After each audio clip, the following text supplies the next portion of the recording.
Bueno, buenas tardes a todos. Es un placer estar con ustedes conversando, aunque sea por este medio, donde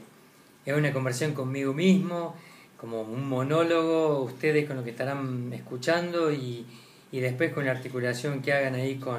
con Pedro y los docentes de esta diplomatura. Siempre me pone muy contento un nuevo proyecto que se inicia y principalmente venir de la Universidad Católica del Perú por el compromiso y la rigurosidad académica que le ponen a este proceso formativo. Así que bienvenidos, un placer estar con ustedes y después nos estaremos conociendo personalmente en los encuentros que tengamos para ver algunas de las temas que van a ver conmigo. Cuando empiecen estos proyectos de espacios formativos con alumnos, me acuerdo cuando yo empecé y cuando me hice primer curso así de mediano plazo o programa para formarme como coach profesional, y particularmente en el campo de facilitar a otros espacios de reflexión y también llevándolo al mundo de las organizaciones, que es donde yo trabajo. Me acuerdo que tenía muchas inquietudes, expectativas, incertidumbre, si en este tema que me estaba metiendo iba a ser algo que iba a ser sustentable en el tiempo, si iba a ser una moda o algo que en un futuro tal vez iba a no hacer sentido. Y también me preguntaba para qué lo hacía, ¿no? Así que si esto yo lo hacía como un curso de desarrollo personal, si esto yo lo iba a tomar como una nueva profesión, si esto yo lo iba a hacer para complementar el trabajo que yo ya venía haciendo, o también me gusta mucho actualizarme, lo cual si era un curso más que iba a hacer de actualización. Entonces toda esa incertidumbre tal vez a ustedes le estén pasando y fue con la que yo me encontré en ese momento. Así que es un buen momento para preguntarse para qué lo hago, qué inquietudes tengo, qué referentes puedo tomar que hay en el mundo o que estén cerca para poder indagar todas las inquietudes que tenga, porque es un compromiso de aprendizaje que puede hacer una diferencia. En mi caso hizo un punto de inflexión bien marcado, como un antes y un después,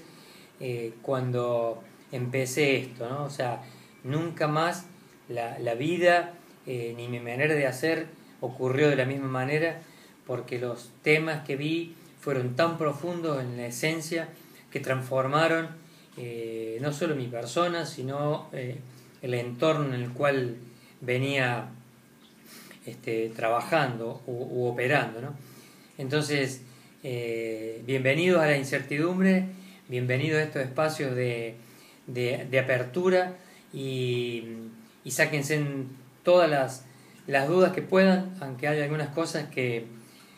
al final o en el camino nos van a ir haciendo sentido y nos van cayendo como esas fichas o esos darse cuenta para lo que estemos absorbiendo o viendo, ¿no? En mi caso, bueno, les cuento un poquito sobre mi historia, después indagaremos más allá, pero yo conocí el coaching cuando era muy, muy chico. O sea, hoy tengo 54 años y conocí el coaching por allá por el año 1976.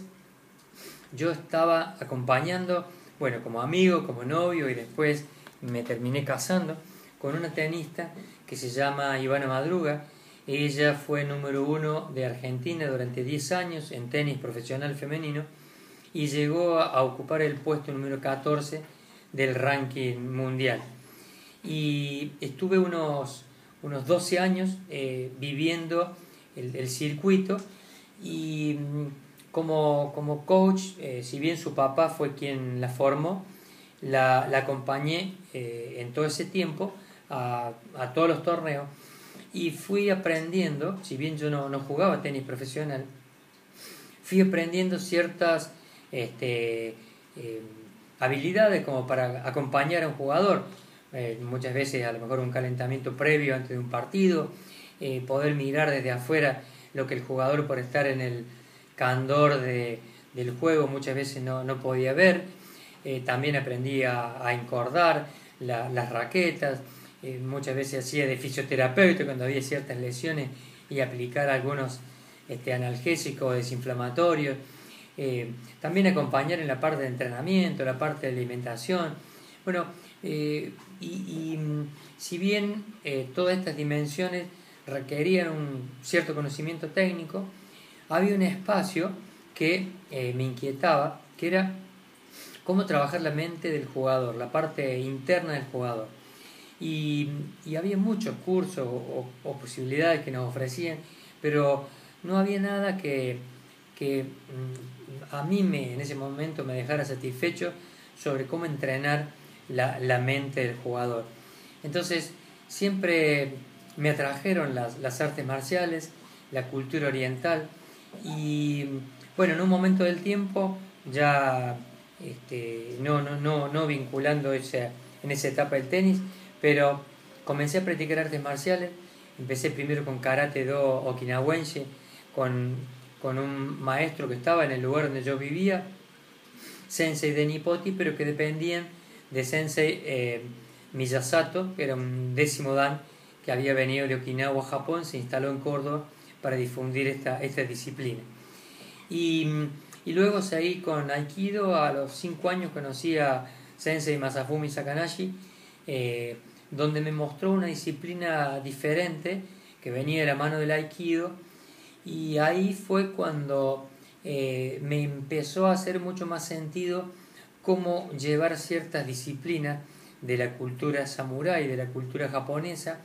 a este entrenamiento de lo que yo entendía como mente en ese momento. Así que y había algo que se mantenía, que se conservaba, que seguía estando en mi manera de vivir, que era facilitar el aprendizaje en el campo técnico, en este caso del tenis, después facilitar el aprendizaje en el dominio de las artes marciales, como instructor, como entrenador, y luego en el mundo de las organizaciones. O sea, en mi historia de vida,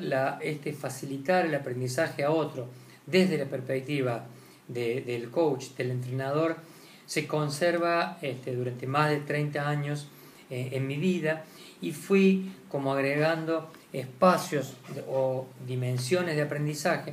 para ir complementando a donde hoy estoy, ¿no? Entonces, desde la perspectiva de las artes marciales, no alcanza con conocer una buena técnica. O sea, la maestría en un arte no pasa solamente por la técnica. La técnica es un espacio de entrada donde hago este paso, este movimiento, o igual el tenis. Si quiero llevar un golpe de un drive, llevo el brazo atrás, voy impulsando la pelota cuando va subiendo delante mío. Hay un aspecto técnico donde tengo que tener presente en el aprendizaje, pero cuando la técnica ya está incorporada, o sea que el cuerpo ya sabe el movimiento, necesito como soltar el pensar en el movimiento, y hay una serie de prácticas o disciplinas, podemos decir, más blandas para entrenarse. Por ejemplo, en la cultura samurái, los samuráis, si vieron la película El último samurái o tienen acceso a esta cultura, que en Perú hay mucha comunidad japonesa o oriental, ciertas prácticas como la pintura o los kanjis también servían para entrenar la presencia, para expresar en ese hacer la armonía interna de la persona, y poder plasmar cómo estaba la persona, y a su vez que el pulso no temblara cuando ejecutaba, por ejemplo, un corte con la katana o un golpe. Entonces o lo mismo la presencia en el acto de la ceremonia del té. Así que mi inquietud en ese momento fue explorar desde ciertas artes performativas y deportes de alto rendimiento, cómo la articulación de competencias técnicas y blandas podían facilitar el aprendizaje en persona y en equipos también, ¿no? En ese momento del tiempo también sentí la necesidad de, además de practicar esta disciplina, de arrimarme a ciertos referentes de la cultura occidental para entender un poco más cómo funcionaba el cuerpo, el cerebro, la mente. Y si bien estudié con muchos, pero hubo 3 grandes que hicieron un punto de inflexión sin retorno bien importante sobre lo que yo venía haciendo. El primero, uno de ellos, fue el doctor Humberto Maturana, que ustedes lo van a estudiar o algo habrán leído sobre él. Humberto es un biólogo que hizo unos aportes interesantes al mundo de la ciencia sobre su entendimiento de cómo evolucionó lo humano, cuál fue el rol del lenguaje, cuándo es que surgió todo el fenómeno del mundo emocional, y también una aproximación a la teoría de los sistemas para entender una persona conviviendo en un entorno, en un contexto y en un nicho mucho más amplio para su propia transformación. Y uno de los primeros preguntas con los que yo llegué ahí es ¿en dónde está la mente? Y ahí uno de los primeros sorpresas me dijo: la mente no está en la cabeza, tal vez la mente está en todos los sistemas. Podemos, si uno no se acuerda de un password en la computadora, tal vez se sienta y los dedos se acuerdan, y uno en ese hacer recordó un código que tal vez pensándolo no salía. Entonces tenemos como una gran mente que capta el entorno por medio de los diferentes sensores, y a partir de ahí interactuamos o captamos ese mundo, distinguimos y nos podemos poder estar moviendo, ¿no? Entonces Humberto Maturana, además de estudiar con él desde el año 2005 en la actualidad, siempre con 1 o 2 programas de actualización anuales, además tuve la oportunidad de trabajar con él. Mi empresa Taishi Consulting hizo un convenio de colaboración con la Escuela Matrística desde el año 2009 al 2011, y trabajamos varios proyectos sobre el quehacer del coach, sobre el poder del hablar como un hacer, y un programa de diplomatura cultural en Sao Paulo, Chile. Así que he tenido la oportunidad de indagar, estudiar, investigar, profundizar bastante con este referente. Gracias a él conocí a Peter Senge. Peter Senge es conocido en el mundo de las organizaciones y la cultura occidental, y algunos dicen que es uno de los 25 personas más influyentes en los últimos 100 años sobre el aprendizaje organizacional. Es un profesor del MIT, una universidad en Estados Unidos, en Boston, y me interesó uno de sus libros. Había estudiado la quinta disciplina, pero en el libro La danza del cambio hablaba de Aikido para líderes de cambio. Entonces, gracias a Humberto Maturana en la Escuela Matrística, tuve la oportunidad de un primer encuentro en San Pedro de Atacama, 5 días para hablar de ciencia, arte, democracia, política, espiritualidad, filosofía. Y como este referente hablaba de Aikido y era muy conocido en el mundo de las organizaciones, que eran los nichos donde yo trabajaba, pude, invitado por él también, ir a Estados Unidos.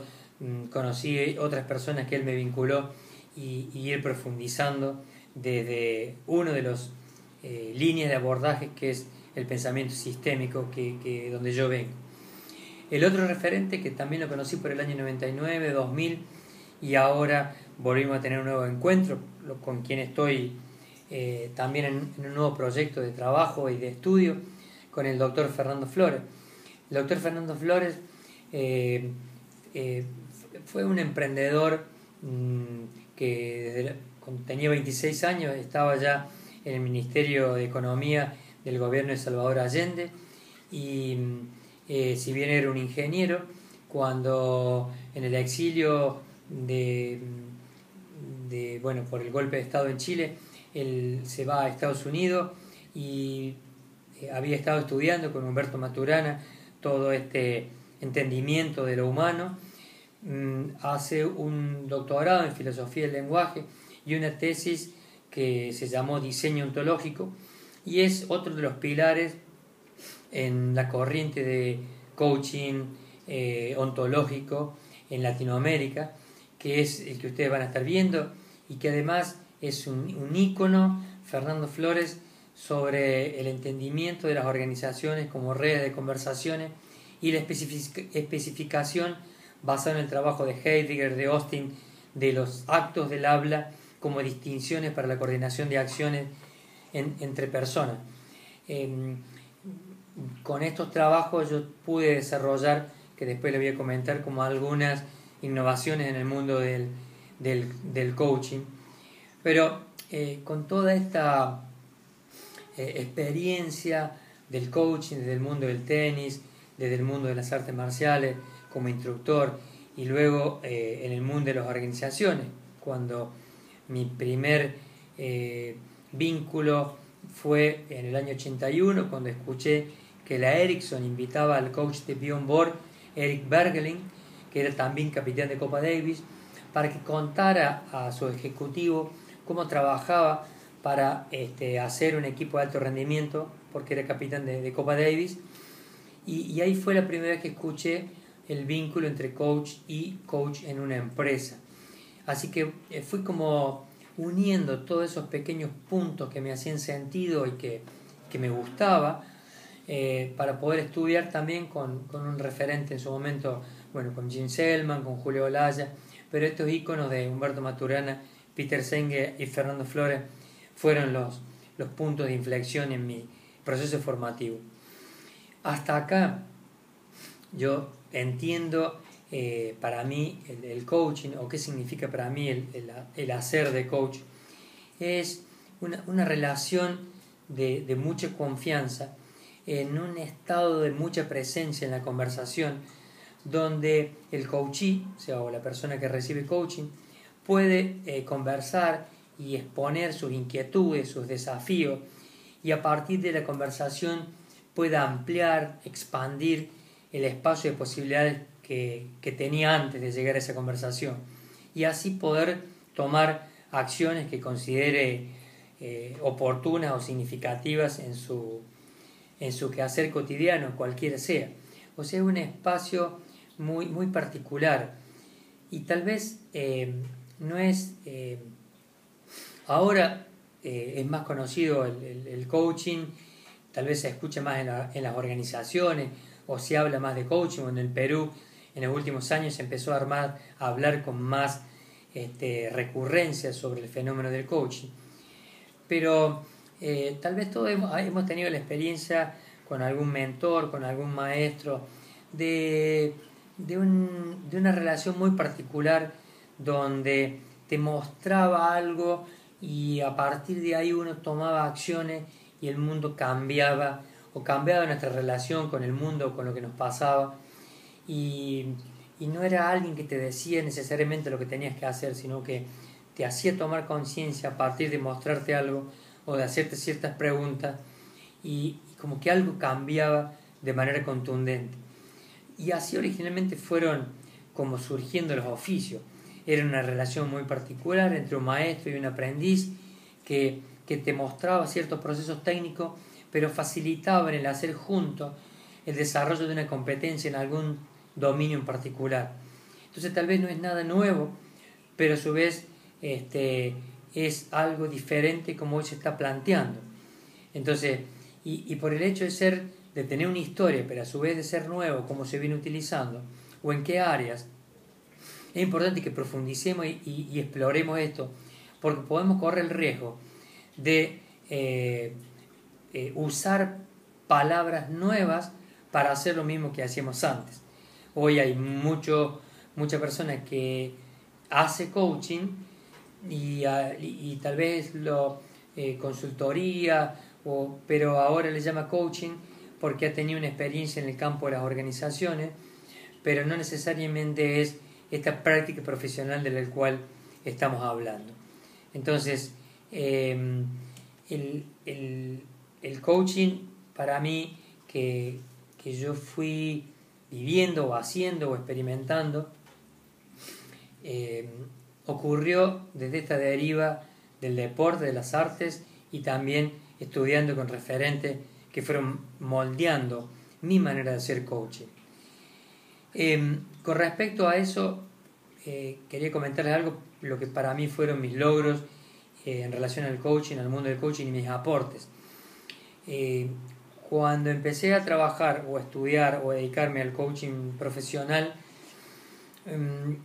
en Argentina empezó a moverse una corriente, año 1998, sobre el coaching, pero no se hablaba de coaching en las empresas. Entonces había toda una comunidad que estaba emergiendo, estudiando, y armamos la primera asociación argentina de profesionales del coaching, fue uno de los socios fundadores, para nuclear a personas que teníamos esta inquietud de cómo insertarnos en una profesión que estaba surgiendo como profesión, y ya traía una historia en Estados Unidos y en Europa. Entonces, si bien nunca formé parte activa de esa comisión directiva, estaba ahí como para completar el número, pero con los años, viendo, actualmente debe haber más de 40 escuelas de coaching en Argentina, con unas camadas de promedio 50, 60 coaches anuales. Entonces, hace algunos años, específicamente más en el año 2009, empecé a hacerme consciente que había más de 30, 40 escuelas que estaban sacando un promedio de 40, 50, 60 coaches por año, lo cual eran 2.000 coaches que salían al mercado a ejercer una profesión que estaba emergiendo con muchos bordes o muchos grises con respecto a la manera de ejecutarlo. Así que en el año 2010 abrimos el capítulo de la International Coach Federation en Argentina, que era la organización con más experiencia en el mundo y más grande, y que había explorado las 11 mejores prácticas en el mundo para hacerse cargo de certificar a coaches ya formados que tuvieran un estándar profesional, y además a escuelas formadoras para que tuvieran una currícula que pudieran desarrollar estas 11 mejores prácticas. Entonces, hicimos crecer el capítulo en Argentina desde la no existencia hasta ser el capítulo de mayor crecimiento y más grande en Latinoamérica. También fui reconocido como Master Coach por la Asociación Argentina de Profesionales del Coaching, y estoy en el proceso de acreditación de la International Coach Federation. Pude también ser speaker en las conferencias mundiales de la ICF, y ahí pude ver la magnitud y qué pasaba en otros países del mundo con esta corriente emergente. Hace 2 años la International Coach Federation hizo la investigación más grande del mundo en 120 países para poder indagar cómo se utilizaba el coaching, para qué lo pedían, cuáles eran sus campos de posibilidades. Y esta organización lo que hace es poder, cuando uno se certifica como coach y quiere entrar en el mundo profesional, nos va ayudando a especificar en qué dominio uno es coach y cuál es su estándar, porque las escuelas certifican para un estadio muy básico de poder hacer lo que se llama life coaching, que es coach de vida, coach para las relaciones personales, para los desafíos personales, pero hay un montón de áreas de oportunidad, como es el coach de empresas familiares, el coach de multinacionales o ejecutivo o de equipo, pero requiere una formación y una especialización diferente, como que no cualquier coach es competente para cualquier dimensión. Entonces, creo que fui uno de los precursores en Latinoamérica de difundir el coaching profesional desde la Asociación Argentina de Profesionales del Coaching, en mi quehacer cotidiano en las organizaciones, y también a partir de esta organización, y actualmente coordino, soy mentor coach. El año pasado fui de Chile, este año de un capítulo en Washington, y eso me permite estar en entendimiento de qué está pasando con el coaching en otros países. Con respecto a mi diferenciación en el mundo del coaching, como les comenté antes, fui como vinculando ciertas distinciones de la escuela matrística, específicamente algunas leyes sistémicas. Fui articulando el trabajo del doctor Fernando Flores sobre el entendimiento de las organizaciones como red de conversaciones y los loops de acción en los proyectos, en equipos de trabajo. Fui vinculando el pensamiento sistémico y muchas de las distinciones que Peter Senge trata en la quinta disciplina, pero también tomando de la Water Foundation un trabajo muy interesante sobre 14 hábitos del pensador sistémico, que son como algunas herramientas para ver de manera simple la complejidad del pensamiento sistémico. Esta vinculación del Aikido, o específicamente lo que llamamos Aikido Training, que son algunas distinciones tomadas del Aikido que desarrollamos con mi maestro Sensei Sakanashi, un séptimo dan que hoy ya no está en vida, pero desarrollamos dinámicas de armonización psico-corpo sensoriales para no practicantes del arte marcial, para poder pasar por el cuerpo muchos de los temas como la coordinación de acciones, la presencia, el trabajo de las emociones, el escuchar. Hay muchos elementos, la planificación, el de atravesar desafíos que vemos desde la experiencia. Y el coaching con el estadio o la profesionalización de la ICF. Entonces, mi innovación es articular biología cultural, pensamiento sistémico, aikido y coaching en el nicho de las empresas multinacionales. Es el mundo donde yo aplico esto que es el coaching, ¿no? En este caso también, en esta búsqueda o inquietud permanente de especialización y de los nichos de oportunidad, esta encuesta de la ICF también mostró que en Latinoamérica solamente el 5% de los ejecutivos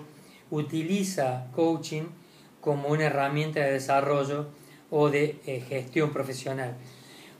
contra un 45% en Estados Unidos y en Europa, lo cual hay mucha oportunidad, pero necesito formarme para poder asistir en ese nivel, ¿no? Entonces, ahora estoy en un trabajo de mentoría justamente con Fernando Flores, y uno de los temas que él trajo como inquietud, invitado acá en Argentina por la Asociación de Profesionales y por esta organización de la ICF y por Elena Espinal, en una escuela formativa en Argentina, el Instituto de Capacitación Profesional. Uno de los temas que él planteó es cuál es el futuro del coaching, hacia dónde va, y es una corriente emergente donde está teniendo los riesgos de definirse como una profesión, especificando sus áreas de impacto de una manera muy profesional, y como cualquier profesión se está gestando. Los riesgos son que haya mucho coaching que se esté formando en escuelas que no tengan una certificación profesional y que salgan al mercado diciendo que hacen coaching con mucho espacio de ceguera, lo cual pone en riesgo nada más ni nada menos que a personas que es con quienes trabajamos. Y por otro lado, esa cantidad de coaches que van saliendo al mercado con una formación básica para hacer lo que entendemos como life coaching,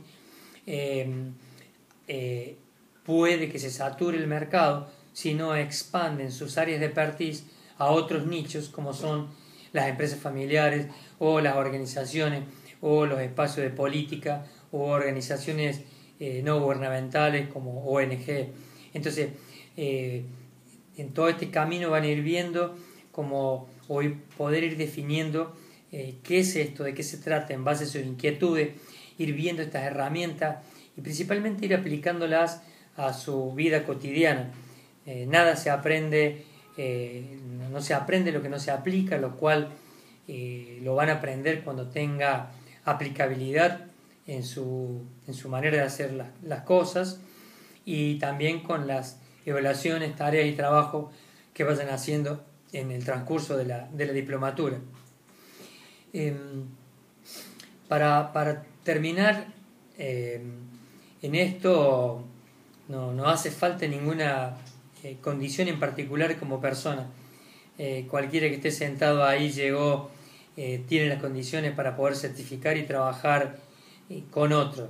pero requiere de compromiso. Compromiso como cualquier proceso de aprendizaje. O sea, pararse en el ser aprendiz, estar abierto a los temas que se vayan viendo,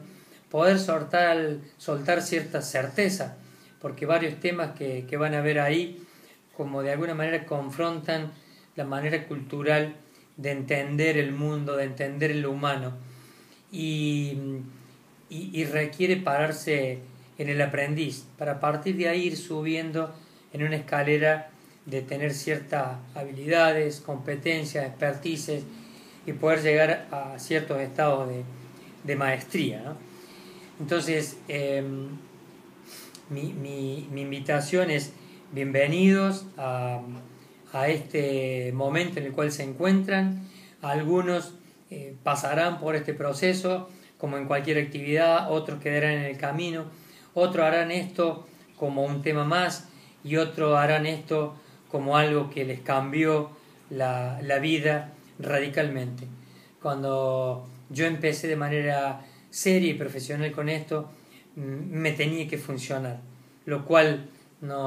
nunca jugué al veamos qué pasa con esto. Así que el tiempo les va a pasar de todas maneras, así que pueden probar a hacerlo en serio o pueden probar a hacerlo a medias. La invitación es a que pongan lo máximo que puedan estar presentes en este proyecto, que les prometo que si estos temas los aplican en su recurrencia, nunca más la vida ni su entorno les va a ocurrir de la misma manera, y podemos ir aprendiendo cómo ir cogenerando ciertos logros y ir inventando un mundo que cada vez cambia con más continuidad, con más velocidad, e ir aprendiendo a surfear este futuro. Así que muchas gracias, nos estaremos viendo próximamente. Un gran abrazo a todos los docentes, profesionales y representantes de la organización, y felices de estar con ustedes. Muchas gracias.